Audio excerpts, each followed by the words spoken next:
Money got longer, speaker got louder, car got faster. Turn to a savage.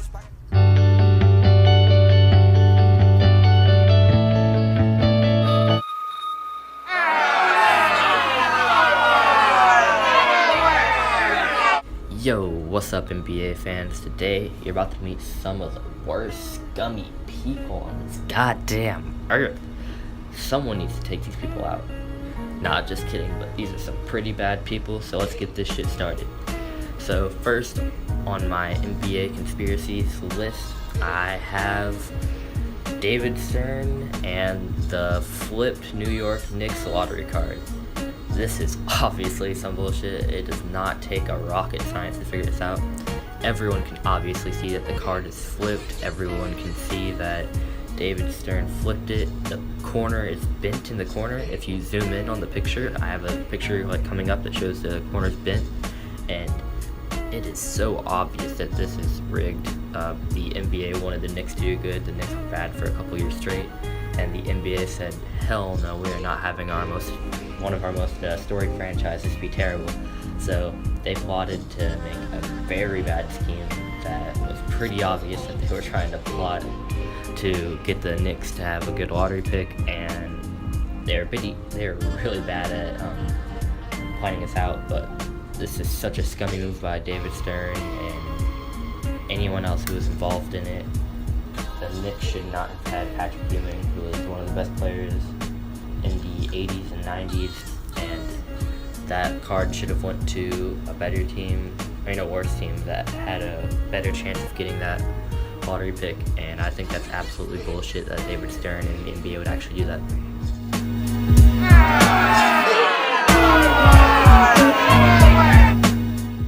Well, if it isn't everyone's favorite mafia associate, Tim Donaghy. This man right here is the pinnacle of all things that are wrong with the NBA, all things that are wrong with this world. This man is a scummy piece of shit that rigged games for his favor, and so he could profit off of it. Okay, I'm gonna give you a little bit of knowledge on Tim Donaghy. This man was gambling with his friend, supposedly, and since he's signed with the NBA and he signed a referee contract, he's not allowed to gamble or put any bets or anything on any games because he can control the outcome of it. So he had his friend put in bets for him, and they made a lot of money off of that. But little did he know, or he probably did know, that his friend was associating with large mafia groups that would place giant amounts of bets on games and win large profits of money. So basically, this boy was rigging games, and he was also reffing them so he could have the scores closer together, so he could get within the margin, so he could make profit off of it. And this went on for about 20 years, and he reffed so many games. He reffed about I can't even say how many, but he reffed so many games, so many playoff games, so many regular season games. Imagine how many games outcomes were impacted because he did this scummy move, and he is just an overall terrible person. There could be an entirely different NBA. Patrick Ewing could have a ring. Charles Barkley could have a ring. MJ could only have won 2 championships. Imagine.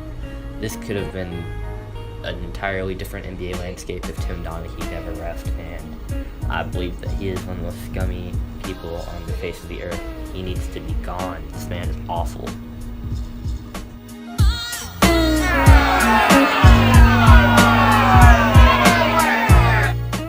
Alright, here's a little bit more of a subtle conspiracy, something that I just believe goes on in the NBA, and I believe that the NBA favors star players. A lot of people believe this. It's a pretty known fact that stars will get calls in their favor just because they're more well known and that they want to see better matchups. For example, Michael Jordan in his last NBA Finals where he hit that game-winning shot.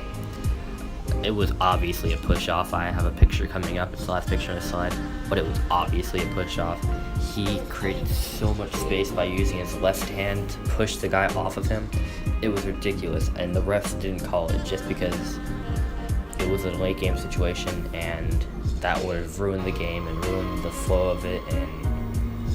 But still, you can't do that. That's obviously a push-off. That's unguardable. If someone's pushing you away from them and they have their momentum going towards you, you cannot stop yourself. So he basically he made an amazing shot, but still, he had basically no defender on him because he pushed that man to the floor. Like, look at this. That man is going forward and he's moving his momentum forward to make him fall. Then also, in the NBA Conference Finals in 2001, I think, Kobe would have his hand all over Jason Williams or Peja Stojakovic or any of these Kings players, and the Kings would not get any calls at all in their favor. They would go to the line and they would go to the lane and they would not get any calls fouled in their, oh my god, I cannot talk, sorry. They would not get any calls in their favor, and it was bullshit. They had like 5-6 free throws. The Lakers had like 27. It was ridiculous. That game was absolutely awful. But NBA players, like star NBA players, just get so much in their favor, and it's ridiculous. Well, that's going to conclude my video. These are 3 times that the NBA has rigged games, lotteries, anything that goes on within the organization, and I really think the NBA needs to be ran better.